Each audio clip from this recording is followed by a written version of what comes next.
ત્યારબાદ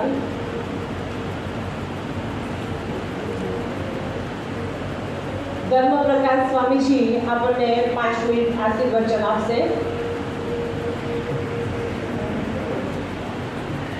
ધર્મપ્રકાશ સ્વામીજીને મોમેન્ટથી સન્માન કરશે ગુરુદેવ.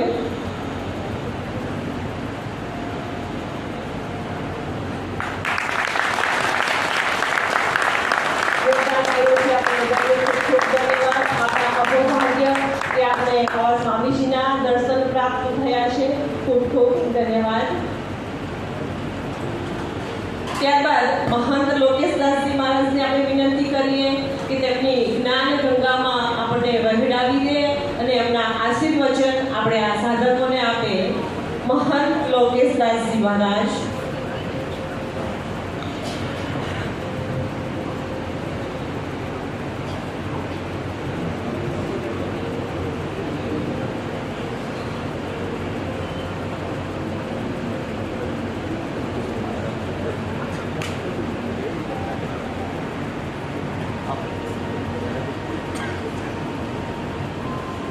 महंत लोकेशदासजी महाराजनो अमे 10 वर्ष पहला तुलसी बापा जोड़े अमे पधार्या था ऋषिकेशमां. ए वखते चंदुराम बापा पण भगत हता अने महंत लोकेशदासजी महाराज पण शिष्य हता हसदेवाचार्य महाराजना. आज बंने तमे जुओ जोवानुं जो बंने महापुरुष आपणी वच्चे उपस्थित छे अने ए वखते लोकेशदासजी महाराज तुलसी बापा ने स्कूटर ऊपर बेसाड़ी अने ऋषिकेश की यात्रा करे छे. 10 वर्षथी सतत हूँ आ लोकेशदास महाराजनी साथे संपर्कमां छीए. एक गुरुदेवना एक आशीर्वाद हशे के गुरुदेव ज्यारे प्रबलित थया पहेलामां पहेलो फोन आ लोकेशदास महाराजनो आव्यो. એટલો ભાવ એટલે જુઓ ગુરુદેવ પ્રત્યે. જ્યારે किरण आवे ત્યારે पहला गुरुदेव तुलसी बाबा का रूप कहाँ है देखो. कैसे है गुरुदेव की माया महिमा. आज सामने से उसका फोन आया, हमको तो आपको दर्शन करने के लिए आने का है. तो जय हो महाराज.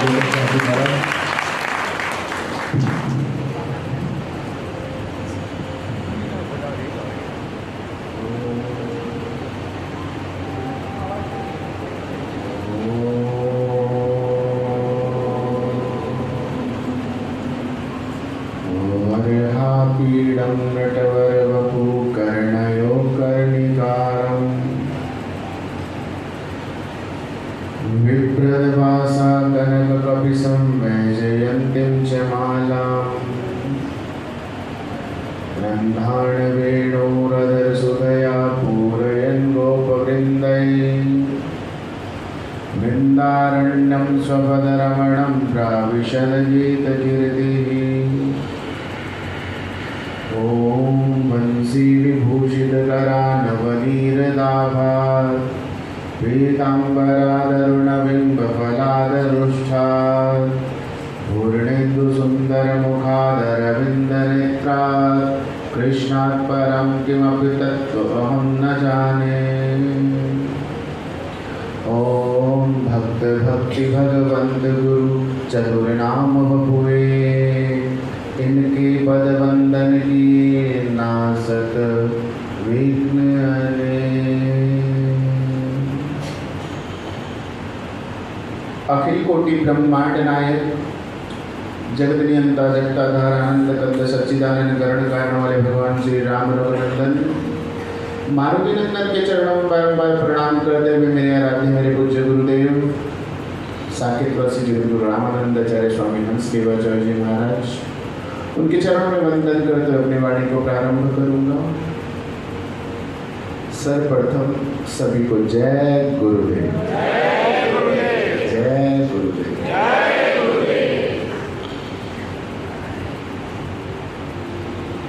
जब प्रेरणा पीठ से जुड़े सभी भक्तों को मिलते हो ना तो ऐसा महसूस होता है कि पूरी दुनिया को अगर अनुशासन सीखना है तो इन सब से सीखना चाहिए.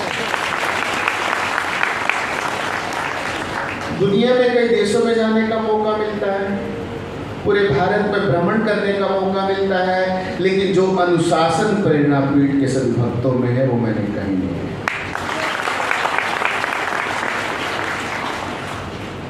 संत श्री नथुराम बापा ट्रस्ट आश्रम से पधारे सभी भक्तों को जय श्री राम। तुलसीदास बापा से बहुत प्रेम, बहुत सरल, संतों को जैसा होना चाहिए, जो संतों के अंदर सरलता होनी चाहिए, वो सरलता थी बापा की, और समाज को ऐसे संतों की भी जरूरत। तितिक्षवः श्रीमद् भागवत महापुराण में कहा है कि संतों को कैसा होना चाहिए। तितिक्षवः कारुणिका सुहृद सर्वदेहिनां अजात शत्रव शांत साधव भूषण। तितिक्षु होना चाहिए, सबको माफ कर दे, कितनी भी बड़ी गलती हो तो सहजता से माफ कर दे, वो संत होता है। वैसे भी तुलसी बाबा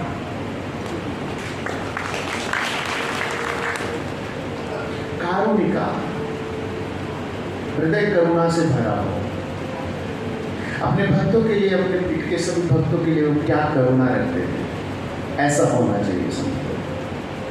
सुहृद सर्वदेही नाम अजात शत्रवः, संतों को ऐसा होना चाहिए जिसका कोई शत्रु ही नहीं है, क्योंकि संत सब में सिया राम मैं सब जग जानी, करऊं प्रणाम जोरी जुग पानी। सब में परमात्मा का वास है, इस सबके हृदय में परमात्मा वास करते हैं। भगवान श्री कृष्ण से भगवत गीता में कहते हैं, ईश्वर सर्वभूतानां हृदयसी अर्जुन तिष्ठति। मैं सबके हृदय में विराजमान हूँ, मैं केवल नाहं वसामि वैकुंठे योगिना हृदयान च मद्भक्ता यत्र गायन्ति तत्र तिष्ठामि नारदा। जहाँ पे भक्त मेरा कीर्तन करते हैं, जहाँ पे मेरा नाम जप करते हैं, मैं वहाँ हर जगह विराजमान हूँ, सभी भक्तों के हृदय में विराजमान हूँ। ये भावना थी बाबा की। आज उसी गादी पर पूज्य महाराज श्री विराजमान है। हमारे यहाँ पीठ होती है, भगवान शंकराचार्य जी ने चारों दिशाओं में सनातन धर्म का प्रचार कराने के लिए 4 पीठ बनाए। वो जो 4 पीठ पर भगवान शंकराचार्य जी ने अपने 4 शिष्यों को बिठाया, तो वो स्वयं भगवान शंकराचार्य के रूप में पूजे जाते हैं। ऐसे पूज्य बप्पा की, तुलसी बप्पा की पीठ पर पूज्य महाराज श्री है, वो ही पूज्य महाराज श्री के प्रति सबका भाव होना चाहिए जो तुलसी बप्पा के प्रति है। जब भागवत महापुराण होती है तो जो व्यासपीठ पर बैठते हैं ना, कोई भी कथावाचक हो, जब तक हम नीचे हैं सामान्य इंसान हैं, लेकिन जब वो उस पीठ पर विराजमान हो जाते हैं तो शुक रूप प्रबोधक सर्वशास्त्र विशारद, उस पीठ पर बैठने के बाद वो स्वयं भगवान शिव के रूप में हो जाता है। ऐसे पीठ पर बैठने के बाद पूज्य बप्पा तुलसी बप्पा के रूप में वही भाव, वही प्रेम, वही श्रद्धा पूज्य महाराज श्री के प्रति जो तुलसी बप्पा के प्रति थी, वही रखना आप सब। आप कितने सौभाग्यशाली हैं, माँ गंगा का पावन तट जहाँ पर भगवान राम जी ने स्वयं आकर तपस्या की, जहाँ लक्ष्मण जी ने आकर तपस्या की, जहाँ भरत शत्रुघ्न सभी ने आकर तपस्या की। ये वो पावन और पवित्र भूमि है। उत्तराखंड की भूमि माथे को चूम कर स्वागत करती है। उत्तराखंड की भूमि माथे को चूम कर स्वागत करती है। फिजाएं इतनी नशीली कि फीका तेरा हर जाम हो जाए, आपका दिल यहाँ की सुंदरता का गुलाम हो जाए, यहाँ का जवान जब दहाड़े तो कोहराम हो जाए। ये उत्तराखंड की भूमि है जनाब, यहाँ रावण भी कदम रखे तो राम हो जाए।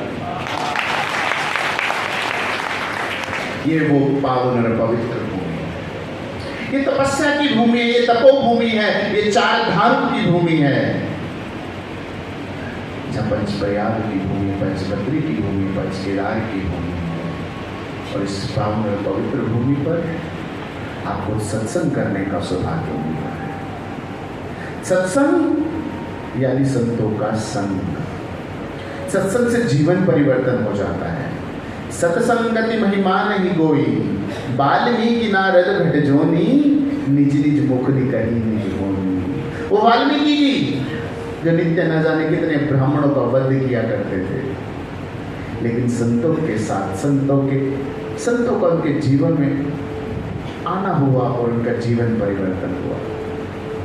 जब वाल्मीकि जी डेली न जाने कितने ब्राह्मणों को मारते थे, उनका जनेऊ उतार कर एक बग्गी में डाल देते थे और उसके बाद ही भोजन ग्रहण करते थे। जब नारद जी का उनके जीवन में आगमन हुआ, जब नारद जी वाल्मीकि जी के जीवन में आए और नारद जी ने वाल्मीकि जी से पूछा, ये जो आप पाप कर रहे हो ये किस लिए कर रहे हो? तो वाल्मीकि जी ने कहा, मैं अपने परिवार के भरण पोषण के लिए कर रहा हूँ। उस समय नारद जी ने कहा, अगर ये जो पाप करे आप अपने परिवार के भरण पोषण के लिए कर रहे हैं, लेकिन इसका जो पाप मिलेगा कि आपका परिवार इसका पाप भोगेगा? तो वाल्मीकि जी ने एकदम कहा, क्यों नहीं, अगर मैं उनके लिए कर रहा हूँ तो जो मुझे पाप लगेगा वो उनको भी भोगना पड़ेगा। तो नारद जी ने कहा, अगर यही बात आप अपने परिवार से पूछेंगे तो उन्होंने कहा, पूछने की क्या बात है, वो मेरा परिवार है और मेरे साथ अगर हर चीज़ का भागी है तो पाप का भी भागी बनेगा। तो नारद जी ने कहा कि मैं कहीं जाऊंगा नहीं, मुझे यहाँ पेड़ से बांध दो। नारद जी को पेड़ से बांध दिया और अपने परिवार के पास गए और अपने परिवार से बोले कि मैं ये जो सब करता हूँ आपके भरण पोषण के लिए करता हूँ, तो अगर इसका कोई पाप लगेगा तो उसके भागी बनोगे। तो परिवार ने स्पष्ट मना कर दिया, विवाह किया है तो हमारा भरण पोषण की जिम्मेदारी आपकी है, वो आपको कैसे करना है, लेकिन हम पाप के भागी नहीं बनेंगे। और वो एक क्षण था, उनका जीवन परिवर्तित हो गया और नारद जी के पास आए और उनके चरणों में पड़ गए। उसी समय से उल्टा नाम जपत जग जाना, वाल्मीकि भय ब्रह्म समाना। इस संत की ताकत है, आपके अंदर जो ब्रह्म छिपा है उसको जागृत कर दे, उसको अनुभव करा दे। वो हर एक हृदय में बैठा है, वो चोर के हृदय में भी बैठा है, लेकिन अनुभव कराने वाले गुरु की आवश्यकता है।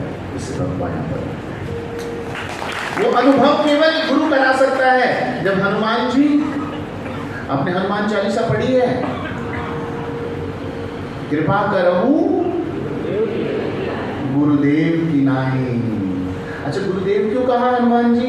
हनुमान जी को तुलसीदास जी ने, मालूम है? नहीं पता। गुरुदेव का कार्य क्या होता है? जीव को परमात्मा से मिलाना, ये गुरुदेव का कार्य है।